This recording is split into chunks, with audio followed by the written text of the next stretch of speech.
Hey, it's Melissa. Welcome to my $100,000 stock experiment, year 3, week 15, ending July 24th, 2020. I'm on a mission to become a great growth stock investor. Watch me on my journey, learn from my mistakes, and celebrate my successes. This is in no way an endorsement to purchase any stocks or purchase stocks in general. According to the IBD at investors.com, the market is in a confirmed uptrend. I added a new line to the S&P 500 index this week, the dotted purple line. It's at 3214. Over at number 1, you can see back in January and February, this line served as a line of support. Twice it went down to this line and then bounced back. Finally, in February, it dropped down below it. At number 2, it came back up to that point. That's in June. And then at number 3, earlier this month, you can see that it also came up to that line. It did go above it after number 3, but is now coming back to test that support line. I did make 5 new B1s this week in Altimmune, Celsius, Dexcom, Franco-Nevada, and Veritex. Unfortunately, 2 of those have already sold. I also made a buy 3 in NVIDIA and a buy 2 in Teladoc, which also had sold this week. Every time I purchase a stock, I put a stop limit order as a floor. Initially, it's at 8% below my purchase price. Franco-Nevada. I made this purchase on Tuesday, and I have a nice little gain in it so far this week. So I've held it the 4 days, and it's up 1.5%. I wanted to buy a gold stock to give me a little bit of diversity. This stock was at the pivot point. It had good earnings and sales number, plus I liked the chart. It looked like it was reaching a new high out of a cup sort of pattern. I got the stock idea from the IBD 50 list, and my floor is at 8%, and I did not move that up. Dexcom, another stock I purchased on Tuesday. I've held it the 4 days, and it's down 1.3%. This one was also in the pivot, a stock that I've held before with great earnings and sales.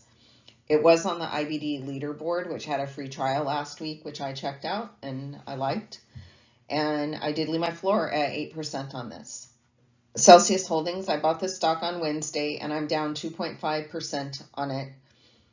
This one may have been a little bit extended. I did get this idea from my tandem screen of stocks over $14 that have tandem-like characteristics, which is something I built a while back. On Friday, this stock almost triggered the floor. It missed it by 1 cent, and then it popped back up. Hopefully it doesn't come down to that 8% mark again, but I did leave my floor at 8%. I review my charts every week and see if I should be raising my floor. And I like to add to positions as they prove themselves. NVIDIA, I added to this stock on Thursday. My B3 is up 0.9% in those 2 days. I also have a B1 in this stock that I've held for just about 7 weeks and it's up 13%, and a B2 that I've held about 5 weeks and it's up 7%. So I added to this position like I like to, and then I also reviewed it to move up my floor, and I did move my floor up to the 31-day exponential moving average. It's that diagonal blue, light blue line, and the dash yellow line shows you where my current floor is at. And again, the stock on Friday did come down to that, close to that floor. It was about 50 cents away. So hopefully this does not drop back down to that. If it does, it will sell, and I will have a gain on my B1 and my B2, and my B3 would have a loss if the floor was triggered. Teladoc. I tried to add to this one also this week. I made a B2, which is the second time I've made a B2 in this stock, and it failed within a couple of days. I bought it on Tuesday and it sold on Friday with an 8% loss. I did raise my floor up to this 31-day exponential moving average, and you can see again on Friday it did touch that point and pop back a little bit. So if it drops, it's going to trigger my floor. If that floor triggers at that dash yellow line, I'll still exit the stock with a 7% gain. Right now, I've held it for just about 5.5 weeks, and it's up 9.8%. Don't let a double-digit gain turn into a loss. ResMed. I have 3 buys in this, all of them with nice gains. My first buy I've held for 5.5 weeks and it's up 15.7%. My B2 I've held just under 5 weeks and it's up almost 12%. And my buy 3 I've held for 2.5 weeks and it's up just about 6%. I did raise my floor up to that 31-day exponential moving average. On Friday, this stock dropped down to its 8-day simple moving average, that pink line, and closed just about at that point. But it's still looking strong, and hopefully this continues to move up. I'm working on my rules for when to hold and when to sell offensively. I have 2 types of stocks that I'm sort of watching out for here. My high flyers, stocks that are going up super fast or have made a gap up. And then I have my stocks that are slowing down, where the 8-day and 16-day simple moving averages are merging. Taiwan Semiconductor, stock symbol TSM.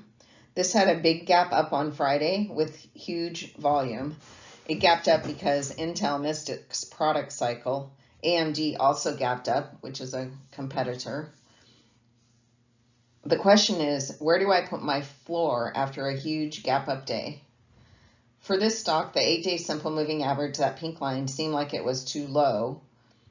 1% below the gap up day low seemed like it was too close. And so I settled on 2% below the low of the gap up day. So that puts my floor at 69.92. And if this stock dropped that far and it triggered a sell, I would exit this stock with a 24% gain. So that would work for me, even though I'm almost have a 32% gain right now. I'm letting this ride and we'll see how it goes. So my B1 I've held just about 6 weeks and it's up just about 32%. And my B2 I've held for a week and a half and it's up 11.6%. Clearly my best performing stock right now. Blackline, I took a different approach on. Its 8-day and 16-day simple moving averages were merging, so I decided to just sell it at the end of the week. I was able to sell it at the same close of last Friday at 85.11, and I sold my B1, my B2, and my B3. So my B1 I held for 8.5 weeks, and I was up almost 22%. My B2 I held for a day less than my B1, and I was up just about 15%. And my B3 I held 8 weeks and I was up slightly over 12%. That red line is the line that indicates the price that I sold the stock at. Stocks also sell when my floor gets triggered. Alt was a new purchase this week.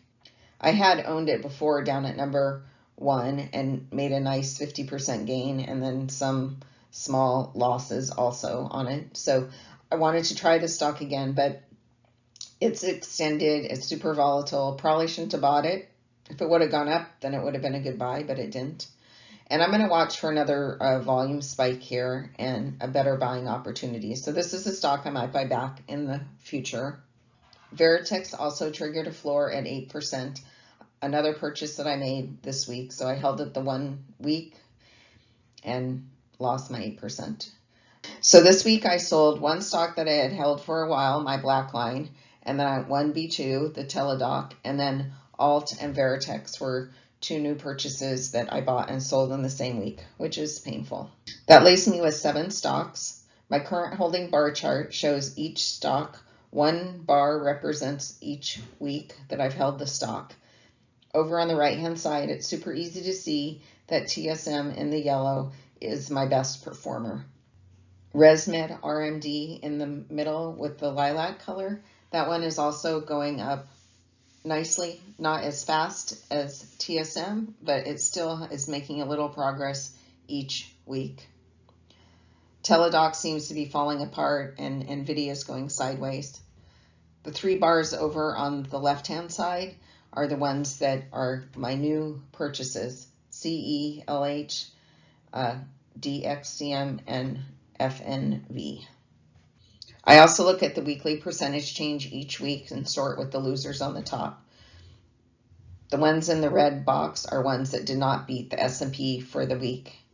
So 2 of my new purchases are not performing well, and the percentage down is not the percentage down for the week, but the percentage down since I purchased the stock, since I just held it that portion of the 1 week. And then I look at the dollar value gain. This is just for my B1 purchases, again, sorted with the lowest value on the top and the highest on the bottom. My 3 new stocks are the ones that are listed at the top. Those are the ones that would be a concern, but since I've only held them the 1 week, I'm just letting them all ride at their 8% floors. Industry breakdown shows I'm most heavily weighted in cash, followed by chips with 41,000, and then I have medical with 32,000 total, and then I have about $10,000 each in food and beverage, mining, and software. I put the number 3s on NVIDIA and ResMed. I have 3 purchases in those, and a number 2 on TSM, which I have 2 purchases in. The rest of them, I just have 1 buy. After 2 years and 15 weeks, my $100,000 has grown to $160,720 versus the S&P 500 for the same time frame is up to $121,057. My existing holdings account for all my gains this week, and my losses are in new stocks that I bought and then stocks that I bought and sold in the same week. And it basically evened out. I'm about $150 down for the week, so it's basically flat.